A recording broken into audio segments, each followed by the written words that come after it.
Hello, welcome to Forest Focus. Nottingham Forest show they have some fight left in them finally after the defeat to Fulham as they drew 1-1 with Wolves at Molineux today. We'll discuss the game, we'll discuss Steve Cooper's future after his waves to the crowd. It looked like goodbye, although as me and Chris were saying just now, his interviews, he spoke like he wanted to stay and maybe expected to stay. And Harry Toffolo gave some interesting comments as well, suggesting that he and the team are fully behind the manager and grateful to the owner for backing him. So we'll get into all of that with your company for the next half hour or so. As I mentioned, Chris Aylmer from Forest All Over podcast is back with us. How you doing, mate? I'm good. Thanks very much for having me back. Appreciate it. Yeah, doing good. Problem. I'm happy. Happy after the result. I think it's a decent result. Yeah, I mean, just give us your thoughts on the game overall, and that'll branch out into a few other topics, no doubt. Well, obviously, we have to talk about the starting lineup to begin because we started with 4 or 5 players that would have been considered fringe players, maybe in the squad, or not in the squad, but fringe players for starting 11 maybe a few weeks ago. You Kouyaté, Yates, Williams, all started today. And obviously Cooper had set up to put players in that were really going to fight for him. And they did. They were brilliant. So that was, I got my thoughts initially before the game. I was a little bit nervous, but I was really happy that Cooper kind of took that risk and put players that he knew would fight for him from the off. Yeah, I agree. The team selection was interesting. It was pretty much what I expected, actually. We discussed it on Thursday with Prutz and Temps quite rightly said there's certain players you can't pick. Sangare, Dominguez, Aina. Wasn't all surprised they were gone. I was a little surprised by the change in goal, but didn't mind it. And Kouyaté I didn't really see coming because he's been so far down the pecking order. Just in terms of a couple who you thought stood out, a couple of people mentioning Nico here. There was another one as well from Jack I saw mentioning wing backs as well. Just in terms of the shape that we played and Nico, did it look more comfortable and kind of back to our roots of what kept us in the league last season? Yeah, I think it did. And I think it's the kind of the way we have to set up away from home when the onus is on the other team to come after us. I mean, we set up with a back 5, I think, against Chelsea, and it seemed to work. And I think you mentioned on one of your podcasts a week or two ago that we have to set up to be hard to beat. And that's certainly what we did. I thought Williams was excellent. I thought he was brilliant. I thought he was man of the match, to be honest with you. I thought Toffolo was excellent as well. The goal was, of course, Nico to Toffolo. So it was that sort of wing back thing, almost reminiscent of Alexander-Arnold and Robertson. Probably a bit of hyperbole there, but still, yeah. No, I thought we set up really, really well, hard to beat, played really well, and on the balance of things, thinking about it, I actually think we probably deserve to win. Yeah, I mean, I think the one frustration is it's kind of obvious, isn't it? But I think if we have Taiwo fit, we win the game because Elanga works hard, but you can see he's not a 9. And I think if we have Taiwo fit, we're probably not having any of the conversations we've had in recent weeks. But yeah, I took a lot from it. I thought, like you say, I thought Nico was really good, probably his best game for the club. Toffolo was very solid. Good, they got quite high up the pitch as well. Obviously, like you say, Chris, the goal for wing back to wing back is always a good sign. And I thought Yates battled hard, and the back 3 defended their goal well. Bolly was poor on the ball, but he did defend well. Murillo's injury is a bit of a concern. What did you think? I thought the only weird thing with the team section when I saw them line up, I thought Murillo should have been on the left of the 3 and carrying the ball more than the Akate. But that's quite a minor gripe, do you think? Yeah, I assumed that it was just a mistake on the Google lineup when I saw it. I was like, oh, Murillo's obviously going to the left. So I thought the same thing, but he's so good on the ball that I think even if he's just slightly out of position in defense, it doesn't matter. And maybe it's more useful to have Niakate further left. I thought Kouyaté was the one that surprised me because he's rarely starting for us. And we don't know how many minutes he has in him. Obviously, he came off injured, but I thought he was brilliant in the first half at chopping up play. Very unlucky not to get a goal, obviously, latching onto that ball. But I thought it was an interesting, smart, semi-defensive sort of setup today, and I thought it paid dividends because it's a good result against Wolves 1-0. I think. Yeah, Kouyaté, he did a solid job. I thought he would have come off at half time because he was injured. I mean, the half time whistle had his hands on his knees. Yeah. And he should have done better with that chance. That was a frustration because we dug in and we knew we weren't creating any chances. He didn't make the most of it. The other player I wanted to single out, I thought Mangala was really good, especially second half. I thought I messaging people, speaking to people in the tunnel in the concourse at half time, saying, yeah, we've dug in, but we were ostensibly playing championship football. But second half, I thought we played a lot better football. The quality wasn't amazing. As I've said on here, I've got Wolves friends, and they said it was a championship quality game. I thought we were a bit better than that second half, and we should have probably gone on to win. Toffolo's header was a good chance, but a lot more positive than negative. A lot of anger after the Fulham game, but the reception in the stands at full time was overwhelmingly positive, and obviously it was for the manager. What did you make of the manager? I don't know how much you saw on TV, the way he waves the crowd. It felt like a goodbye to me, and that was probably the other big topic. Did you get the sense that it was him, recognising it was the end for him, or not? I did initially think that, but I think the larger conversation about just his goodbye or his wave goodbye or him going to the fans is that we always take a lot of these things out of context. We're looking for any bit of the story to fit the jigsaw puzzle together. There was obviously loads of rumors swirling around in the week about McKenna and Worrell. There was rumors that Cooper was already gone and they were just lining up his replacement, but we don't actually know anything really. So I don't know if it was a goodbye or if it was him just showing some respect after what happened on Wednesday. He always goes to the fans. As one of my friends messaged me earlier, he goes, yeah, Cooper always drags the players over to the fans. But obviously, I think with the weight of everything that's going on, it did feel a little more like a goodbye.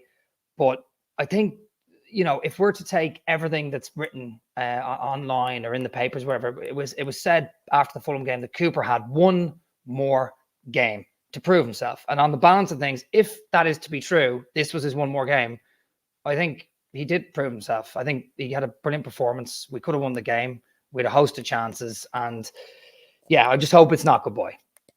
Yeah, a couple of people in the comments I saw saying Cooper said it wasn't a goodbye. And there was another one, I think, from Oscar that I saw. Literally, I got into my house at like 7:25. I got stuck on the motorway getting back. And the first thing I said to Chris was, is Cooper still manager? So that guarantees I haven't seen his interview. But that is interesting that you say that, because he scared me. I went, what do you mean? You're meant to know more than me. So I was like, did you know something I don't know? And I started looking at my phone. No, I legged it in. Straight. All I've done is make a cup of tea and then log on here. But on Wednesday, I felt like it was the end. I felt it, sort of felt he'd run out of road, because I think you kind of got the feeling the owner wants to move on. And like he said himself at the end of last season, if there was someone better, he'd have appointed them by now. But now the question is it the end, really? I suppose that's the big thing. The fans in the stand were so behind him, and most of the people in the comments here I can see are, still firmly backing him, saying he should get the Spurs game. I know you're relentlessly pro Steve Cooper. You feel like he can still turn this around now if he gets a chance. Yeah, I do. And I know that people are going to say I shouldn't talk about last season, but some of this season has a very last season feel to it. We lose 4-0 at Leicester. We then dig in, he gets a contract, and we draw with Villa. And we sort of start again and revive ourselves. I think we lost to Arsenal after that, but we beat Liverpool not long after. I think this is kind of that similar moment. We lose 5-0 away to Fulham, all is lost. And then all of a sudden we get a plucky draw at Wolves, to a team who are looking good at the last few weeks. I know they lost to Arsenal and Fulham, but they have looked good. And I just think, I just believe that he's the one to turn it around. It's not a sentimental thing. It's not an emotional thing. Obviously, there is emotion and sentiment attached to it, but I actually believe logically this is our best choice. If we bring a new manager in these run of the next few games, we play Newcastle, Man United, Spurs, and then it starts to go downhill fairly fast. We're going to be unsettled, and then we'll have a bit of a nightmare of a season, in my opinion. And I don't know what the alternatives are. Like, we're throwing names out there as if they're definitely going to come to us. I think we need to stick with him, because I think he's proved last season that he can turn things around. Even in the last 3 days, all was completely lost, and he's managed to get a draw away from home at a reasonably talented Wolves side. Yeah, I mean, this is an interesting comment I see from Danish Red about we need to make a decision. This thing about he's got one more match, like Prut said on Thursday, what does one more match prove? You know, you're either. I feel like you have to, if you're going to get rid of Cooper, then you're going to have to do, you know, if the owner wants rid, get rid. If you really want to get rid and bring someone else in, if you want Julian Lopetegui to have the job, then you probably need to do it now because we can't drag it out and go into January with all this uncertainty. So I do get that argument as well. I think I saw a comment from I think it was Liam saying, you know, talented players were thrown under the bus today to go for Cooper picks, and I mean, I pretty much I do kind of reject some of the premise there. Yes, they're talented, but you know they threw Cooper under the bus in return on Wednesday. Some of these players, it was, you know, the fact Sangare and Dominguez and Olorena weren't in. I think that spoke volumes to me. The goalkeeping situation is different, but the fact the outfield had 6 changes kind of showed a lot of it was part tactical, but part personnel and personality in a sense. For maybe, do you think? Yeah, and I like obviously there's a lot of talent on the bench, but as JJ, he's from the Miss Rolling podcast, he actually said to me, hard work beats talent when talent doesn't work hard. It's the famous old saying, the cliche, and that's the truth. You know, we had the talented players in on Wednesday and they didn't do it for us, and we took them out today and we saw some fight. And even if we'd lost the game today, I think I'd have been happier with the personnel that we're in. The difficult thing is those 2 specific players, Dominguez and Sangare, 3 or 4 weeks ago, I was preaching about how they were the best part of our midfield with Mangala. Obviously, Mangala is our best midfielder right now, but I was preaching that was our trio. That was the one we needed. That was what we needed for this game. I think I even mentioned that before the Fulham game, that we should play those 3 in the midfield. Things just changed so fast. And Cooper today needed fighters on the pitch and people that were going to get stuck in an away battle to get something from the game. Kouyaté and Yates are most certainly that. I think he made the right call. Yeah, and I thought they rewarded him in terms, particularly like Nico Williams. Obviously, the right back, the situation's been a bit ridiculous with all the chopping and changing, but Nico put in a really, a solid performance. It's interesting where we go with those players. I think I saw Greg Oram in the comments mentioning, where do you go with Sangare now? I suppose you just have to leave them on the bench, don't you, and reintegrate them. Let's assume Steve Cooper's manager against Tottenham. I think you go with pretty much the same 11. I don't think I'd change it unless there's a need to with fitness and injury. Would you? I don't know. Things change fast. Like I said, the thing is, do we really know what's going on with Sangare? I mean, he didn't play well on Wednesday. He didn't play well on the Saturday before.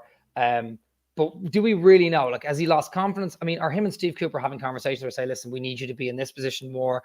We need to build the team more around you. We need you to pick up your confidence. Like, there's so many conversations that are happening that we don't know about.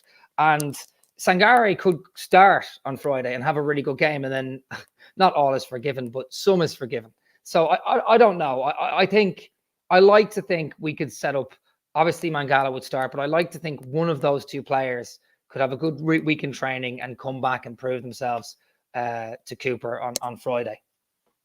And a couple of people writing in comments saying, you know, Sangare had a virus the week before that Cooper had said knocks him about. I don't think he trained before the Everton game.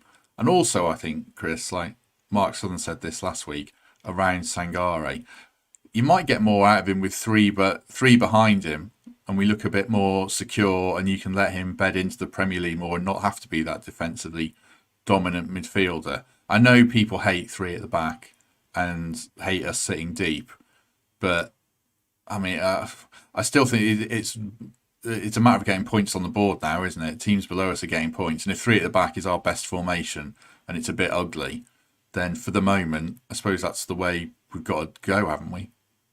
Definitely be ugly, be sheer bloody ugly. Get set up to be hard to beat. You said it yourself. Set up to be hard to beat. We've stopped the rot. 4 losses in a row, trying to play formations where we were trying to be attacking and trying to get forward, but it hasn't worked. Do what we did today. We'll grind out some results, and then we can reassess in the new year once we get through this really rough period of games and this rocky period. I think I think we have to set up that way. And you're right at that point about Sangare sitting just in front of a back three. It actually might help him a lot. I mean, even with the back four the other week, he was pretty good against. I mean, a few weeks ago, sorry, he was fairly good against West Ham. I thought he had a really good game that day, actually. And he is capable. I think he's lacking confidence, and I think a back three might complement it. To be fair, yeah, I think that's a good point. He played well around Villa and West Ham. I think I remember. West Ham, he released Gibbs White to score that goal, and he was a bit more took the challenge in as well. He made the challenge to create that as well. He got stuck in, won the ball back, and then laid it forward for Gibbs White, and we're 1-0 up. Do you know what I mean? Yeah. It's only the last couple of games where he's just really like pass it back to the right back, pass it back to the right back. Yeah, I wouldn't.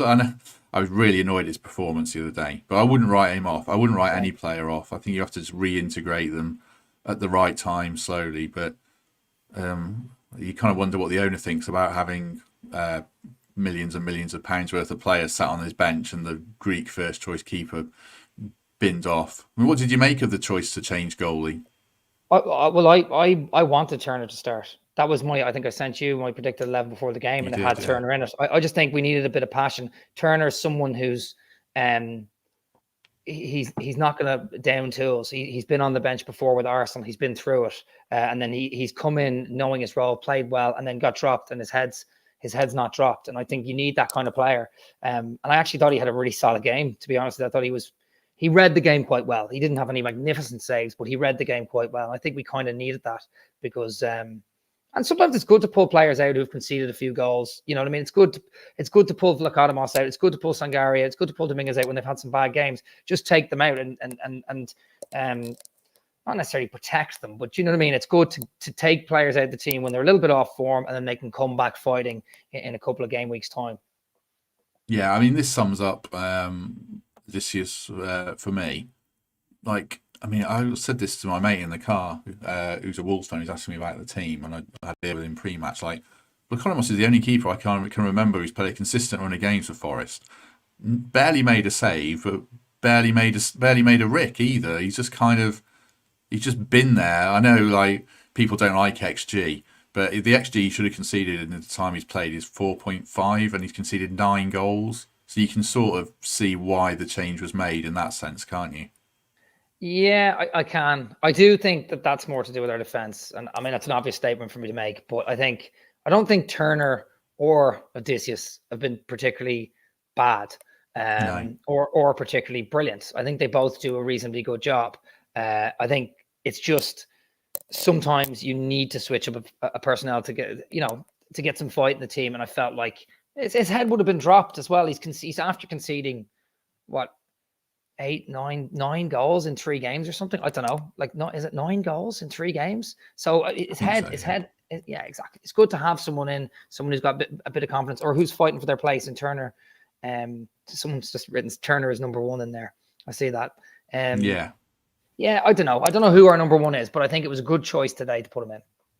I don't know who our number 1 is either, which is obviously a problem. I mean, Turner's got the shirt now, so he should have it for the next game. His kicking is bang average at best. His kicking is not Premier League quality. He's awkward on the ball. I said this before. I don't know what it is because he didn't play football till a later age. Am I right in saying that? He didn't really start. I think he started like 14 or something. Yes. Yeah.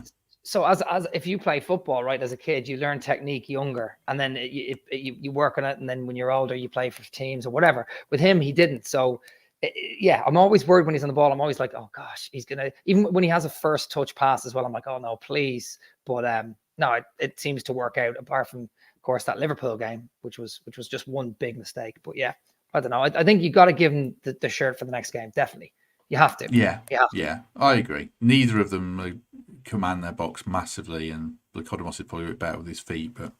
For now, yeah, it's Turner for me. I assume you're going to say that Nico Williams deserves to keep his place now and have an extended, couple more games and a chance to cement his shirt. Because was he your man of the match today or not? Yeah, he was man of the match today, definitely. I do sometimes see him get forward or get caught out a couple of times in the first half. He was caught out.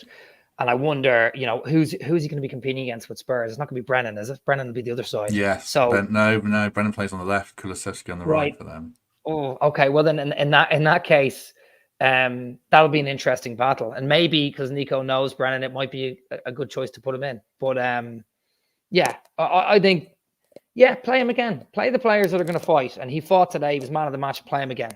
Yeah. Yeah, and Toffolo equally was really good. There's a bit of a debate in the comments. This going back to the age-old debate about the style of football and whether we've stepped up to the style of the Premier League and if the football's boring. Do you think the football's boring, and are you bothered if it is? I've always maintained, growing up watching Forest, I've always maintained I don't care as long as we get the results. I've always been like that. Obviously it's nice to watch good flowing football, but so I'm going to try and get that hat off for a second.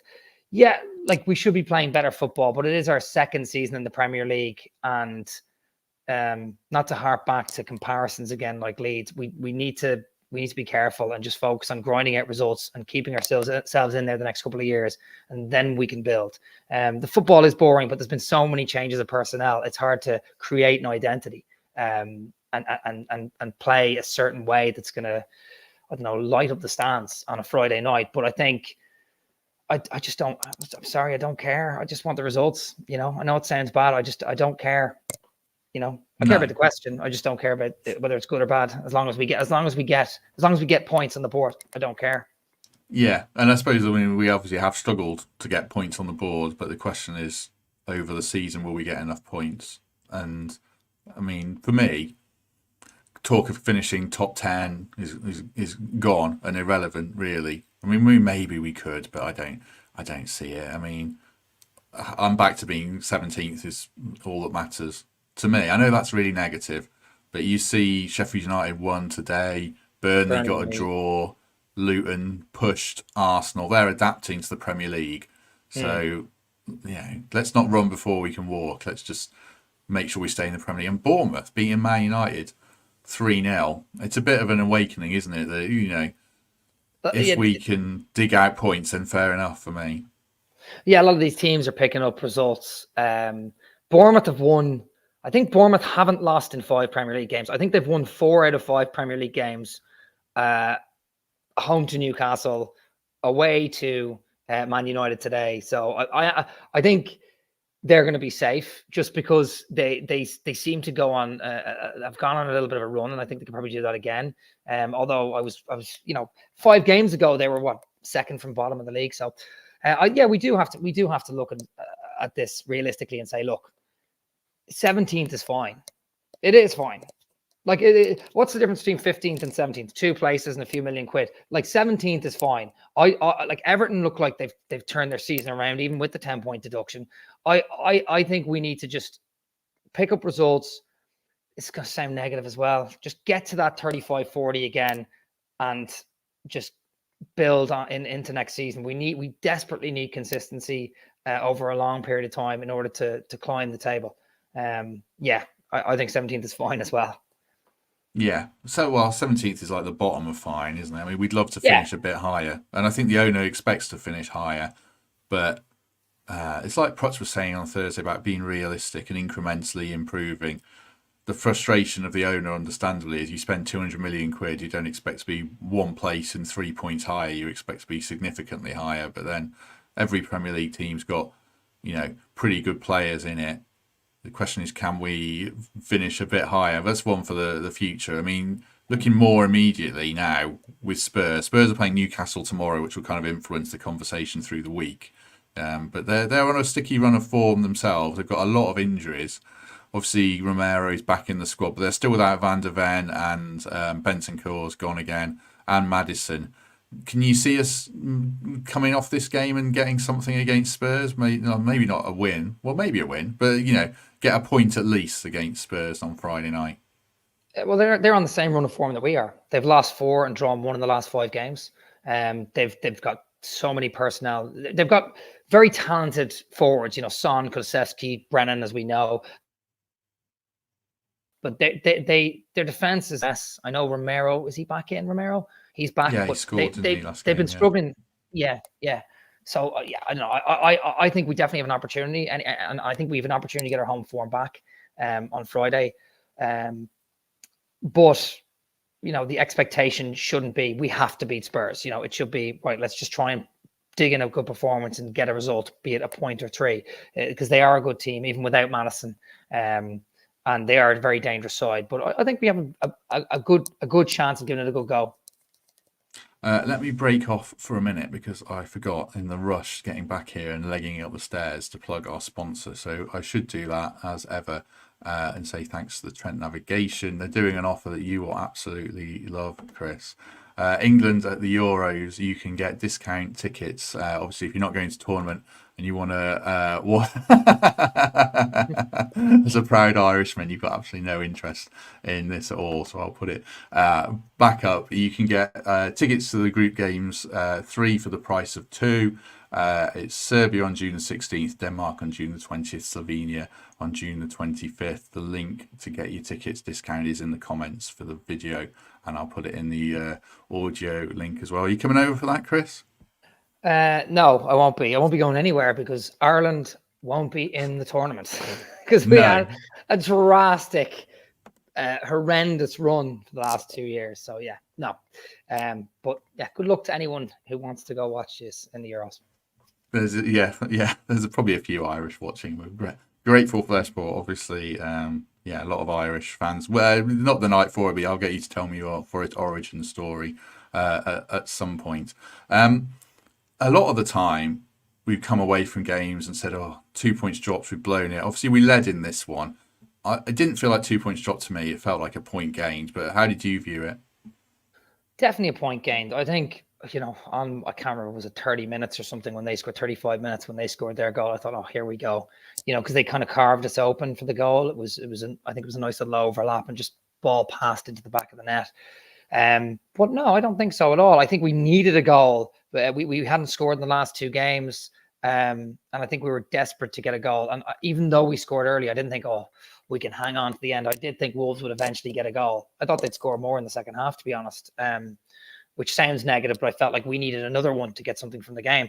So no, it's not 2 points dropped. I mean, this whole thing of, losing games from winning positions it's a fair point. You look at Spurs, they've lost 14 points or something from winning positions now, and it's really hurt them. But in an away game against a team like Wolves, you have to kind of take the lead. You have to take the lead. You have to do something, because if you don't, they'll punish you. And I thought it was a good result. And no, I felt good about it. I know it sounds weird, but I felt good. I just wanted to stop the rot. We have. Yeah, and that was the thing. We had moments like that last season as well, didn't we? Obviously, Aston Villa at home after losing to Leicester when we got that really ugly point. And there's moments within seasons that can be a catalyst. Like, obviously, even within this game, like you say, not conceding after the equaliser was something. I don't know if this is going to be the turning point. I feel like there's still a lot of cracks in the team. But the big thing now is just to maintain performance, isn't it? And, we can't ever see that Fulham game again. That's got to be, once you hit, that's got to be rock bottom, hasn't it? It's got to be up from here. Yeah, no, it does. And I think also, I keep saying the bigger picture, but the bigger picture is this season, we've played some really tough games already early on in the season away from home. We have Liverpool, United, Chelsea, City, Arsenal. We've also played 2 more away games than home. Am I right in saying that? As of now, probably.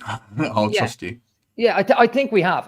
Now, when our home form went out the window a couple of weeks ago, it felt like a bit of a disaster because we were going into these 2 away games and our away form's poor. But no, I think, yes, there is a bit of papering over the cracks. Yes, these players have a lot to learn. But I'm just happy we're semi back on track. We stopped the rot a little bit, and now we've 2 home games to come, and we always have opportunities in the home games. Always. We lost the last couple by a single goal each. So yeah, I'm fine. I'm hopeful. As a Forest fan, I'm always hopeful. You know what I mean? Yeah. What I think we have to do at home now, I think we've really tried to run before we can walk at home, and we've not found a way to break teams down.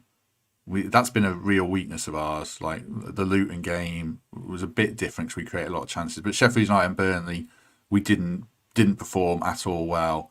Everton, we fell so into their trap of just making it an ugly, horrible game. Against Spurs, I think it's a game where you have to sit deep, isn't it? Because if you give Son a high line, as we saw at Man City, him and Brennan will absolutely, they'll rip us apart. So actually, it feels to me like a decent matchup if we perform and show the grit and fight that we at least showed today. Then I feel like we've got a chance. We've got to do what we did well against Villa. We had an assignment. It was give them space out wide with Digne. He'll swing balls in, minimize chances, take our opportunities, and try and walk away with a clean sheet, which is what we did. With this game, I think we played a back four that day. With this game, probably back five is favourable, and we just got to frustrate them. And I think we do have an opportunity to get something from the game if we do that. We have to frustrate them. We have to stop teams from scoring against us. Like, it's as simple as that. We have to. We can't. I can't see a clean sheet in sight, and we desperately need one. So, yeah, I think we've just got to do the things that we can do well. And, you know, look at Mangala, for example. He's a player who has probably played well in 80-90% of the games he's played this season. If we can get that from most of the other players in our team, I think we have a big chance against Spurs. But it's hard to stop Son. He's always in the right place at the right time. Yeah. And I think Liam's right here. We still don't see attacking patterns of play, and we didn't carry a massive threat. Everything was on the break, trying to pounce on mistakes. We're still way off where we should be or where we need to be. I think, though, if we get through the next 3 games, then the January window opens and we have to buy smart. We don't have to buy massive like numbers, but if we can go out and buy a striker of Taiwo's quality, very difficult to do in January. But do you think if we can get that, then this will maybe just start to come back together, and we won't, by then I don't think we'll be in the relegation zone, but you know, we can definitely turn this around with smart business in January, regardless of who the manager is. Yeah, like the obvious hole is a striker. We knew even going into the season, because Taiwo was injured last season, we knew we might have to manage his load again this season. We knew we didn't think this would happen, but we knew that Wood and Origi weren't necessarily, you know, the answer in terms of backups for Taiwo. So we do need a striker. It's hard to, because in my head I'm wondering, in January do we need to get a defender or a midfielder, but we've got so many defenders and so many midfielders now. And, you know, like I said 2 weeks ago, I thought that the trio was our brand new brilliant midfield. I don't know. I think, yeah, the obvious thing is we need a striker. Simple as that. We need a striker in January, and I think we should put all our effort and all our chips in paying for a really good one. We don't need an influx of players like last January. We had did we have 9 or 10 players in January? Last January? I think so. Yeah. Yeah. 22, so into 30. Yeah, 8 we got, yeah. Didn't we? Yeah. And that was sort of to cover injuries as well, which was fair enough. But then I think we got another 13 in the summer this year, 13, 14. So I think we just need to focus on getting the right type of player, and a striker is kind of what we need. Yeah, I don't know where we look for that, to be honest, but we found Taiwo in Germany and he's been brilliant. So yeah, and we need to ship players out as well. Yeah, like these loans, though, you know, we've Santos. just got a surplus. Yeah. No disrespect to him. He's just got to go. You know what I mean? It just is what it is. And defensively, is there anyone? I mean, I know McKenna and Warren look like they're going in January, but you know, I'd like to see, maybe it's because I'm Irish, I'd like to see Omobamidele get in the team at some stage, get a run. But Niakate, Murillo, Bolly and Felipe seem to be the rotation at the moment that will work. You know, a lot of experience in there, particularly Felipe and Bolly. I thought Felipe did well when he came on today, actually. So, yeah. Yeah, I think so. And we've got like Tavares, Montiel, Origi. Montiel, yeah. They could move on. Yeah. Yeah, I know. This is an interesting comment from John. This stream's a bit all over the place. I appreciate it. I've made no notes. It's a bit freewheeling. Trying to be led by what you guys are saying in the comments. Sangai will come good. Look how much better Danilo and Mangala were after time to adapt. Yeah, I think that's probably fair. The thing that you always expect, though, Chris, is a base level of effort. And I don't think we saw that on Thursday. That's the real gripe with him. But you have to make allowances for quality and adaptation over time. But as long as the players are putting a shift in as they were today, I think fans are understanding, aren't they? Yeah, and that's a good point about Mangala and Danilo. Mangala was in and out of the team at certain points last year, but we knew by the look of him, technically he's a very talented player and he's come good now this year. Danilo, I can't even remember. It was such a whirlwind. Was he poor when he first came in? I don't think so. I think he kind of hit the ground running-ish. He was in and out of the team, wasn't he? He had that game Oh, against okay. Leeds. He came in against Man United in the Carabao Cup. People can correct me in the comments if I'm wrong about this. And he was really bright. Then he had that game against Leeds where they just ran all over him because they were playing that intense style. And then he came back into the team. I thought he finished the season really well. Yeah, and then he's obviously he's been in the team and been injured the last couple of months. I think Sangare is a good player. There's no question. He was Champions League player last season. He's a good player. We just need to figure out what's going on. He, like you said, he had a virus a week or so ago, but I don't know. We have to figure out how to use him as well. He's been inconsistent. He's been inconsistent, and we need to get that consistency. And Mangala is a midfielder that's now had a run of consistent games. If we can sort of see that from Sangare, then all of a sudden it'll come together. Dominguez is slightly hard done by. I know on Wednesday, I was complaining about him, saying that he wasn't, working as hard as the others, but he came in pretty well and started pretty well. I think he scored on his home debut, and he has been good. But we need to figure out how to use him as well. He's another player that we need to figure out how to use, and maybe the switch in formation will help that. Yeah, Dominguez and Aina sum up or characterize the last month for me. Like, they were so good when they came in, but then the last few games they've fallen off a cliff, and as have we. But hopefully in time you can bring them back in. It's the question is, does the manager trust them? Because he obviously didn't trust them enough to pick them today. But you can either, there's always a way back for footballers if they are willing to knuckle down. And hopefully these lot are. A couple of people questioning Danilo in terms of his quality, saying he hasn't done anything this season. He's only ever looked good at the end of last season. He's been rusty. I don't think he's been as good. He's been in and out of the team this season. Like, he's been injured, so he hasn't had a chance to really show. He's been coming off the bench and stuff. So yeah, sorry to jump on that.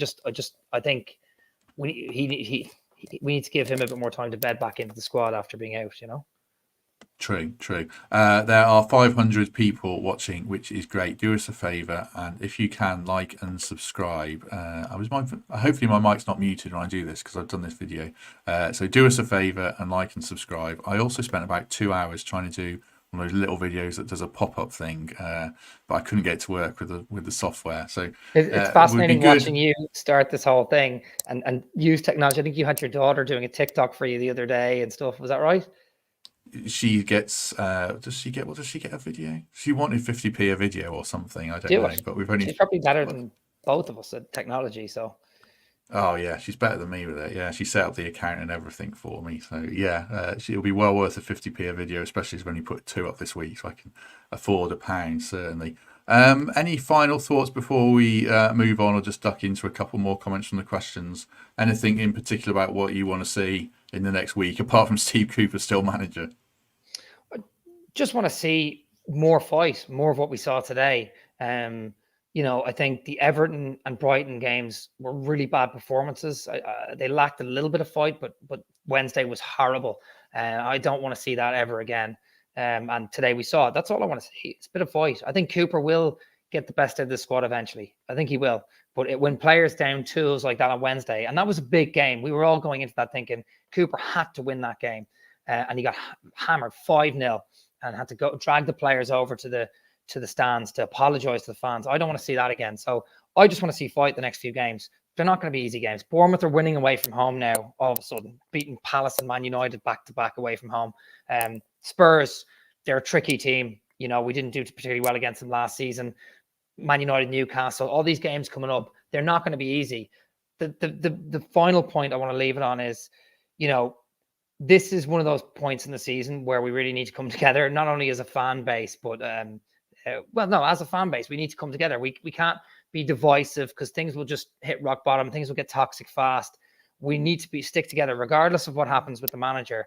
As a fan base, we need to just stick together, because with Cooper, I look down at the touchline whenever I'm at a game or even on the screen. I think, right, if there's something going wrong, I'm assured that he's going to do something to change it. And we have that trust in him because it's been built up over the last 2 years. If he goes, I think that trust disappears. And all of a sudden you have a new manager, you have to build the trust again. And when things go wrong in the middle of a game, you've no one to sort of look to. And I think as fans, we've never been more together than we have in the last 2 or 3 years. So we need to stick together. Yeah, well, you actually led to what I was going to say, because we're back. We feel like we're back now to Cooper in, Cooper out. There's so many comments just saying that, which is a bit of a shame, but probably inevitable because people are probably quite embedded in their opinions. I honestly don't know the answer. I mean, obviously, I'd love the manager to succeed. The question is, the answer I don't know is, will he still be manager on Friday? And I don't know. I think we're just going to have to. It's on the whim of the owner, and we'll see what happens the next few days. I still think if he thinks there's someone better out there, or if he's found someone, then I think he'll probably move on. Everyone's saying Lopetegui, so we'll see in the next few days. I mean, that's a big debate. You're shaking your head. I'll tell us before you come in. Obviously, a lot of Wolves fans I know from growing up back that way. A couple were a bit negative on him in terms of, he bailed on the club for whatever reason, and the football wasn't amazing, but it was effective. And then the lad I went for a beer with before the game said, look, the guy's won the Europa League and managed Spain and managed Real Madrid. He's no mug, and he'll do a good job for you if he comes in. So, I don't know, do you want to comment on that quickly? Because he's not manager yet. Yeah, it feels a bit strange, but cool. Look, he's a good manager. There's no question. He is a good manager, but sometimes that doesn't always work for a certain group of players. And it might not work for the owner after a few months if he sort of if he kicks off like he did with Wolves last season. I mean, how long was he with them? He was doing well. How was he? 6 months? 8 months. I think he came in the October, didn't he? I think. Yeah, we need consistency. I don't think that's the main thing. I do think we need consistency. Dare I say this? Chris Hughton was a really good manager before he came to Nottingham Forest, right? And then he came and it didn't work. It was a disaster. And Lopetegui is a whole different level. But I just think the grass is always greener. I don't think he's a bad manager. I think he's good. And we could definitely have those conversations if something happens to Cooper and we start talking about who could potentially come in. But I think we need a project, and I think we need to build. And if we want to be like Brighton, we need our Graham Potter, and we need to build before we move on to our De Zerbi, and that topic, that soundbite there, probably opens up another hour of conversations that people have on Twitter all over the weekend, but we can't really have them now. There's a couple of funny. This is funny. I don't know if this is right or not. I'll check it after. Mangala tweeted about not wearing a shirt because not because I dug him out, but because people dug him out after the Fulham game for swapping shirts with, I think it must have been Castagna as a Belgian teammate. But that was fair play to him. Like I say, I think he was excellent, staying back to his best. So was that bit in the second half where he swiveled and beat about 3 players and opened up a little Maradona turn, and he seems to be able to get himself out of tight spaces with ease. And even in the game against Fulham, there was one point where he beat 3 players down the middle and then just started an attack. He's really coming to his own, and his confidence is built. He's been brilliant. Obviously, I don't like the fact that any player swaps shirts in the middle or after a game and then goes out. I don't really mind, to be honest. If he's performing the way he is, he can do what he wants. You know what I mean? Because he's been brilliant. Absolutely. Yeah. No, I thought, he's a player of the season so far. And probably, I know we said Nico was man of the match, but our most technically proficient player on the day, and really dictated that second half. And I thought we were definitely the better team and certainly deserved at least a point, and probably should have won the match, I think. Right, I think we'll leave it there. It was very freewheeling, but it was kind of led by the chat, which is what these post-match streams are going to be, hopefully. And grateful people for joining us a couple of hours after the final whistle. I don't normally go to every game, certainly not away games, but it was a good experience to be in the away end as a fan. Fans loud. Yeah, brilliant.